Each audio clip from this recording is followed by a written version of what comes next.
கடந்த சனிக்கிழமை அன்று பள்ளிக்கு சென்று வீடு திரும்பிய சிறுமியை பாலியல் வன்புணர்வு செய்த நிலையில் அந்த சிறுமி கடந்த 8 நாட்களாக சென்னை RSRM அரசு மருத்துவமனையில் சிகிச்சை பெற்று வருகிறார்.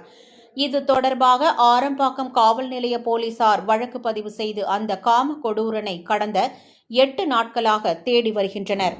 இந்த நிலையில் ஜூலை 18ஆம் தேதி ஆரம்பாக்கம் காவல் நிலையத்தை சிறுமியின் உறவினர்கள் தவேக மற்றும் பாமகவினர் உடன் இணைந்து போராட்டத்தில் ஈடுபட்டனர். இதைத் தொடர்ந்து ஜூலை 19ஆம் தேதி தமிழக அரசையும் காவல்துறையையும் கண்டித்து அதிமுக திருவள்ளூர் வடக்கு மாவட்ட செயலாளர் பலராமன் தலைமையில் 100க்கும் மேற்பட்ட அதிமுகவினர் கண்டன ஆர்ப்பாட்டத்தில் ஈடுபட்டனர். கைது